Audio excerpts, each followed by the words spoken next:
Good morning, everyone. My name is Nichole Christoph. I'm the Deputy Director here at Crime Stoppers of Houston, and I'm joined with Kahan, our Director of Victim Services and Advocacy. We're here today to tell you a little bit about how the Crime Stoppers tip line works. Everyone knows that number. It's famous, 713-222 TIPS. TIPS 8477. What we find really interesting about the tip line is that it is truly anonymous. A lot of people in the community don't understand, how am I going to get paid if you don't know who I am? How am I going to find out if my tip was good? All those sorts of questions. So we're going to answer some of those for you today.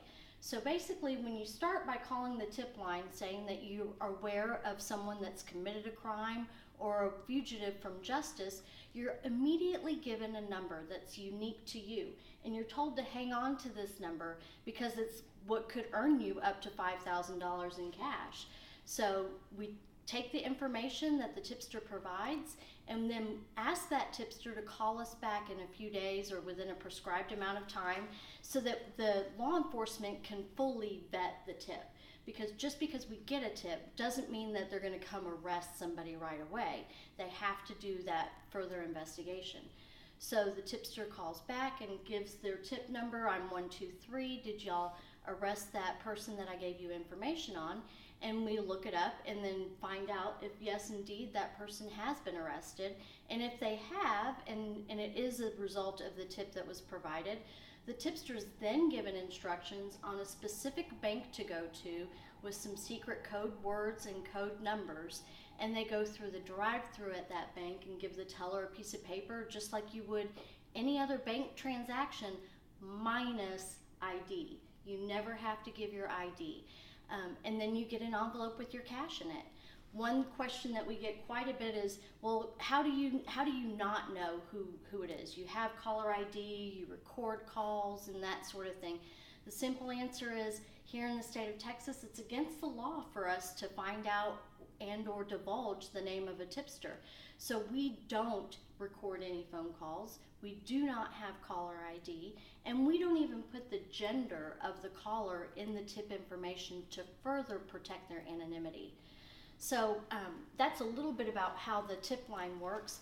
And I want to turn it over to Andy to tell us a little bit more about the Victim Advocacy Program. It just started.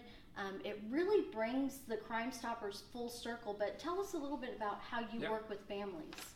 As a victim advocate now for 27 some odd years, it's been truly my pleasure and honor to be part of the Crime Stoppers team, just incredible staff, and allowing me to continue to advocate for victims.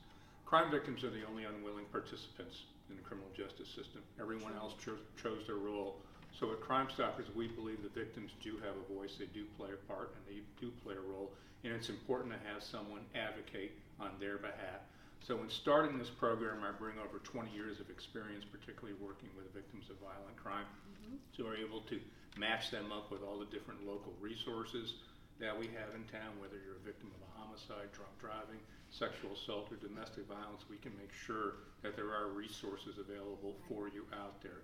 And we also started doing a lot of press conferences with families. It's important for families to understand the process. How do they get their case to Crime Stoppers? Just because a crime was committed, that doesn't automatically, a flyer is not going to be generated for a reward. Exactly. So when we have families that call, how would a family get a hold of you to possibly get their case assigned to Crime Stoppers or get a Crime Stoppers flyer? They can contact me at 713-923-5601. And like you alluded to earlier, it is extremely important not just to contact me, but to leave your phone number. I've had several families that have left messages, please contact me, but no phone number. And like you said, we do not have caller ID. And this is proof that we do not have, because I can't return your call because I do not know who you are. So you can contact me. There's certain questions that I will ask you about the case. Of course, when did it happen? What happened to the situation on the crime itself? Which law enforcement entity is investigating the case? Have you spoken with the detectives?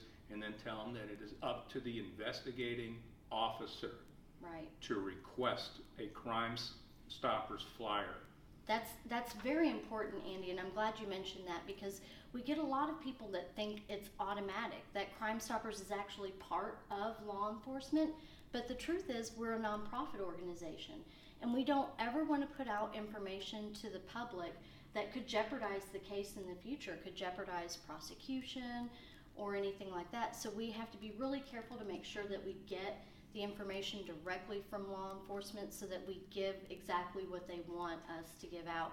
Sometimes it's a little hard for families to understand that part of the process, but having you to explain it, a neutral party, so to speak, I think it really makes a big difference. Absolutely, and that's the collaboration that we Right. have to have with law enforcement. It's a part of an extended family. You have the victim's family, you have Crime Stoppers, and you have law enforcement, basically all teaming up Right. to get this information out to the public. And as I'm fond of saying, the public is our biggest asset, because Very they true. are our eyes and ears out there. Exactly. And you actually never know who you might know that might be involved in a crime. We get tips from all types of people through conversation with tipsters. Sometimes it sounds like they're closely related, maybe a family member. We also get folks that just happen to live near somebody that was responsible for a crime. I remember one of our hit and run cases where somebody passed away. The neighbor heard the suspect outside yelling at her boyfriend about how the accident happened. This person otherwise would have never realized that he lived next to somebody that was responsible for this horrible crime. And he did the right thing by calling the tip line. It's really important, if you have information, to call the tip line. We have 3 ways that tipsters Correct. can report. You can call the tip line at 713-222 TIPS. TIPS. You can go to our website at crime-stoppers.org, and you can also use our mobile app, which is also available in, I believe, over 20 languages. Correct. So there's really not a reason for somebody not to report to Crime Stoppers. No one's going to know you did it unless you tell them that you did it. We don't want to know about anybody's status here in the country. That applies to tipsters as well as victims. We don't ever want to exclude a victim from receiving Crime Stopper services because of their status here in the country. No, I think it's also important to understand, as far as the rewards go, it is information leading up to the arrest. There does not have to be a conviction. Exactly. Right, because we don't know what's going to happen after the arrest takes place. Right. That's another system, and that's another issue on another day as well. Exactly. So I think we're just about out of time today. Thank you so much, Andy. Please stay tuned for more videos. Follow Crime Stoppers across all the social media platforms: Facebook, Twitter, Instagram, and LinkedIn. Visit our website and sign up for our e-news as well. Have a great day. You bet. Go to our website.